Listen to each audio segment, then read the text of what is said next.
Hong, the RE department, Brian can testify. We're always going to all those for some sort of inspiration and support. Now, you have to do an MA at the end of the first year at Lugan, so I now have a BSc, MPhil, PhD, MSc, MA, MA. I'm collecting a degree like confetti. All I want to do is work in a marriage tribunal. I don't care about the qualifications, but I do like to show off. I need to thank Maureen for helping me when I haven't got a clue about what the assignment is talking about. Hong for reading through my essays, Brian for helping me with my Latin, Essen and Tam for helping me with my cutting and pasting, and always willing to help me with countless other computer problems, no matter how stupid they are. Not them, me, I don't think Jane had any idea when I went to her 4 years ago and asked permission to do some photocopying. Yeah, I'll still be doing it today. I'm sure once I leave, the photocopying reduction in my salary will wipe out any debts. One day I just wanted a few chapters photocopying from a book. The person in charge of photocopying then, called him B, decided to phone the publisher to ask permission. Needless to say, they refused. When I applied here, I'd already been teaching for 16 years, head department for 13. There was none of this teacher lesson, do a data task, there was no data, in-tray exercise, school council, subcommittees, etc. It was just one 30-minute interview. I think there were 6 of us for interview. You had your interview, then you had to wait for a result.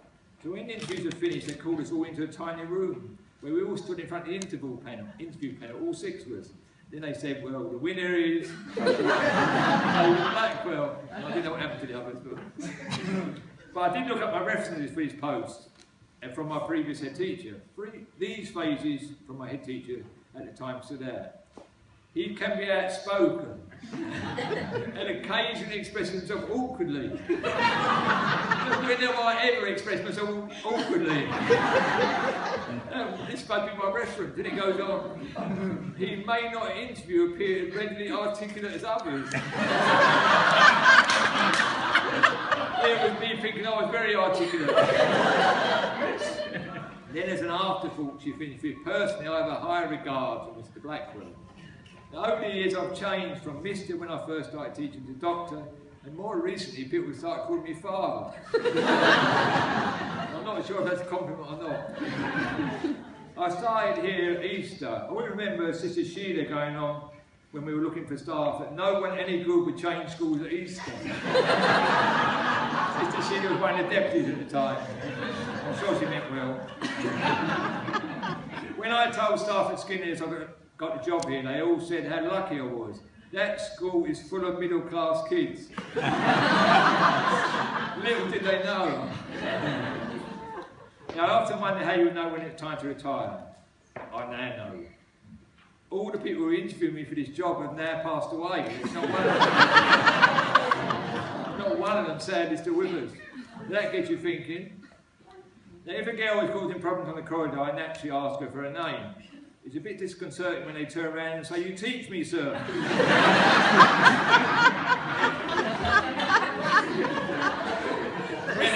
when a parent's in, you say, "Cassandra is doing well," and the parents say, "This is Hazel."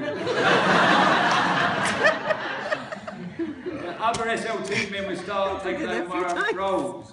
This started 12 years ago. Jane would say, "There's no need for you to go to finance meeting anymore, no need for you to be the curriculum deputy anymore, no need for you to write timetable anymore, no need for you to do options." So it gave me an easy life. Then SLT starts sitting on your head of year meetings without even being invited. And they even start writing the agenda. Finally, they write an encyclopedia on behaviour.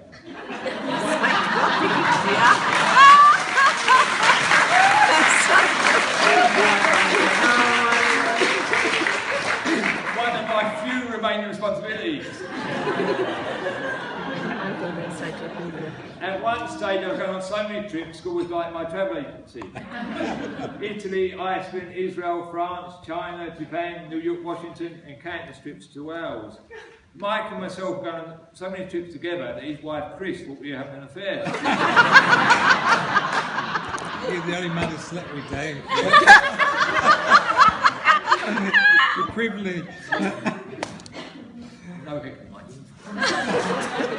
On one trip to Wales, we ended up sharing accommodation with a group of young male offenders. That was very interesting. One piece of advice: never ever go on a trip with a teacher and their child. That trip was a nightmare, caused mainly by the teacher's daughter. But working here, some of the Servite values have rubbed off on me. I've become much more compassionate. I know some of you are wondering what I used to be like, but I'm more I now regularly give to charity and take novels to a charity shop. But I always tear out the last 5 pages. You can't get anything for nothing. Now, I was very lucky to work with 5 very good head teachers. The common theme is we didn't always agree with them, but I always politely informed them when we agreed to disagree. The 6th one, it's too new to make a judgment yet. You meet some funny people in teaching. One used to bring a dog to school every day and tie it to the radiator in the classroom. There's a male teacher in the previous school who arranged a beauty contest for an end-of-term treat for his fall. The girls had to dress up in bikinis. There was no safeguarding there. But he meant well. I mean, he's not as bad as the scene. Sorry, I don't recommend it. But then there was a teacher who was mugged leaving school. And the only thing they stole was a bag of unmarked exam papers, leaving him with his laptop and wallet. It was very suspicious. I never believed that one. Right, at times you have to be detective. Bernie and myself had to hide in a shop to catch a girl who was being rude to the shopkeeper. Mike and myself spent hours waiting for a girl to steal Sister Sheila's handbag again, dropping it out the toilet window. Then I spent hours last summer searching through CCTV to find who stole my phone. There's so many other incidents, like the parent locking Mrs. Dixon and myself in the head's office and refusing to let us out. Mrs. Dixon was the head before and one before last. I was always unlucky with staff as head of maths. In 6 months, 2 staff disappeared. They were there one day and never returned. I had to go around to their houses to look for them. They vanished completely. I never saw them again. Their humour is what sees me through the day. I always get a laugh from the cleaners and the middays who work so hard here. They're always so happy. They make me laugh every day. Then there's the main office, where you can always be sure of getting a laugh. In the office there's the one who's always saying it's not in my job description. And says I'm very busy as you're reading another page from the PayPal message. Then there's the one who says, listen, and nothing follows.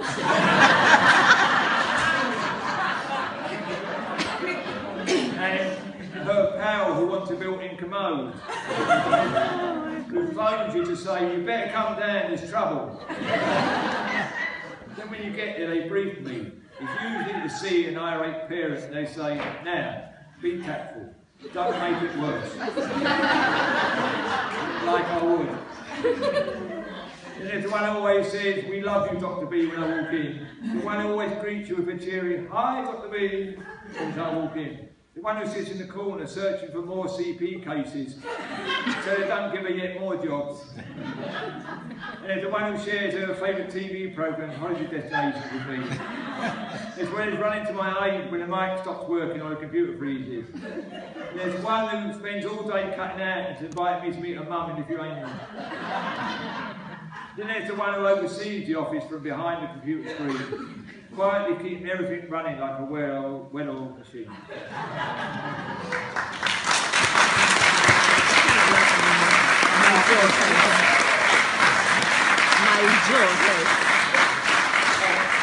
Sorry, Essie, you need to turn it on. Right, sorry. Just give me 1 second. I should pass this on over. Now, you all know how good I'm at singing. But don't tell the kids I'm as good, okay? They won't be the same without a little tune. So when I'm sitting at home, I I'll remember you all when I remember you all, while I remember you all. I'll spend my days singing this.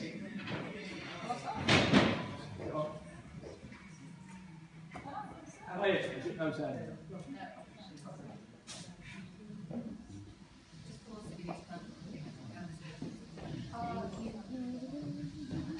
Oh, you can talk for a second.